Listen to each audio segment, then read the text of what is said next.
रामकृष्ण हरी मंडळी, आपल्या भक्ती चॅनलमध्ये तुम्हा सगळ्यांचं खूप खूप स्वागत। आजच्या व्हिडिओमध्ये बघणार आहोत संतान प्राप्तीसाठी सेवा। उद्या आषाढी एकादशी आहे आणि उद्यापासून सलग 40 दिवस तुम्ही संतान प्राप्तीसाठी सेवा करू शकता। खूप प्रभावी सेवा आहे। सगळ्यात आधी मी तुम्हाला त्याचे नियम सांगते। बघा, सेवा सुरू केल्यानंतर तुम्हाला परान्न पूर्णपणे टाळायचं आहे। परान्न म्हणजे तुम्हाला दुसऱ्याच्या घरचं खायचं नाहीये। तुम्ही विकत पैसे देऊन आणून तुम्ही खाऊ शकता, पण दुसऱ्याच्या घरचं परान्न तुम्हाला टाळायचं आहे। त्याचबरोबर पहिल्या दिवशी तरी तुम्ही पती पत्नीने सोबत बसूनच पूजा करायची आहे। मांसाहार पूर्णपणे टाळायचा आहे। आणि बघा, तुम्हाला अर्थात ब्रह्मचर्याचं पालन करायचं नाहीये। आपण बऱ्याच सेवेमध्ये ब्रह्मचर्याचं पालन करतो, पण या सेवेमध्ये करायचं नाहीये। तर तुम्हाला उद्या बघा, आणि सगळ्यात महत्त्वाचं म्हणजे तुम्ही सेवेचा जो टायमिंग आहे तो एकच ठेवायचा। म्हणजे आता जर उद्यापासून जर तुम्ही सकाळी पूजा केली, सेवा केली, तर तुम्हाला सलग 40 दिवस त्याच टायमिंगला सेवा करायची आहे। आणि सेवा श्रद्धेने मनाभावापासून करायची आहे। खूप लोकांना खूप चांगला अनुभव या सेवेचा आलेला आहे। तर बघा, आणि तुम्ही पहिल्या दिवशी तरी मिस्टरांसोबतच बसा। बाहेरगावी असतील, खूपच अडचण असेल, नसतीलच तर ठीक आहे, एकट्याने केली तर चालेल।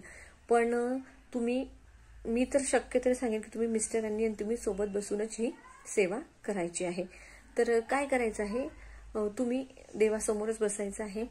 बाळकृष्ण घ्यायचा आहे, प्रत्येकाच्या घरी असतो, तामणामध्ये ठेवायचा आहे। स्वच्छ पाणी भरून घ्यायचं आहे। आणि तुमच्या घरी जर गळती असेल म्हणजे अभिषेकाची, तर ठीक, नसेल तर हरकत नाही। बघा, आता तुम्ही पती पत्नी बसणार असाल तर एक जण अभिषेक करेल आणि दुसऱ्याने म्हणजे सेवा म्हटली तरी चालेल। आता सेवा काय करायची आहे, तर तुम्हाला 16 वेळा पुरुष सूक्त म्हणायचं आहे। तुम्ही संस्कृतमध्ये म्हणू शकता, प्राकृतमध्ये म्हणू शकता। तुम्हाला 16 वेळा पुरुष सूक्त म्हणायचं आहे, 1 वेळा स्त्री सूक्त म्हणायचं आहे। त्यानंतर संतान गोपाल मंत्र म्हणायचा आहे 108 वेळा, आणि फलश्रुती म्हणायची आहे। रोज तुम्हाला एवढंच म्हणायचंय। काय म्हणायचंय? 16 वेळा पुरुष सूक्त, 1 वेळा स्त्री सूक्त, 108 वेळा संतान गोपाल मंत्र आणि फलश्रुती। तुम्हाला हे सलग 40 दिवस करायचं आहे। तुमचे पिरियड्स आले ते दिवस सोडून द्या, पुढे कंटिन्यू करा। 4-5 दिवस जे असतात अडचणीचे ते सोडून, पण तुम्हाला ही सेवा 40 दिवसच करायची आहे। बघा, श्रद्धेने करा, मनाभावापासून करा। या सेवेचा खूप जणांना खूप चांगला अनुभव आलेला आहे। तर तुम्हाला संतान गोपाल मंत्र गुगलवर मिळून जाईल किंवा युट्यूबवर, तसा मी तुम्हाला स्क्रीनवर देते। तर काय करायचं बघा, आता रोज तुम्ही जे अभिषेक करणार, म्हणजे एकाने म्हणायचं आणि दुसऱ्याने कंटिन्यू पाण्याने अभिषेक करायचा। नंतर अभिषेक झाल्यानंतर स्वच्छ मूर्ती पुसून धुवून जागेवर ठेवायची। तुम्ही जर तुम्हाला शक्य झालं ना, तर लोण्याचा गोळा आवर्जून बाळकृष्णाला नैवेद्य म्हणून दाखवा। नाही जमलं तर काहीतरी मिठाई, म्हणजे काहीही दाखवलं, पण ते दोघांनीच, पती पत्नीनीच खायचा। तो लोण्याचा गोळा असेल तो, आणि जेही तीर्थ जे तुम्ही अभिषेक करणार आहात ते पाणी दोघांनी, पती पत्नीनी थोडं थोडं घ्यायचं, बाकी कुणालाही द्यायचं नाही।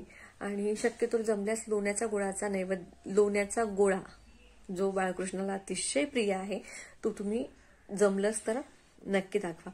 आणि तुम्हाला उद्यापासून बघा, तसं तर ही जी सेवा आहे ती पुत्रदा एकादशीपासून करतात, पण आषाढी एकादशी ही मोठी आहे, श्रीहरी विष्णूंना समर्पित आहेत। तर तुम्ही उद्यापासून आषाढी एकादशीपासून ही 40 दिवसांची सेवा सुरू करू शकता। रामकृष्ण हरी, जय श्रीराम।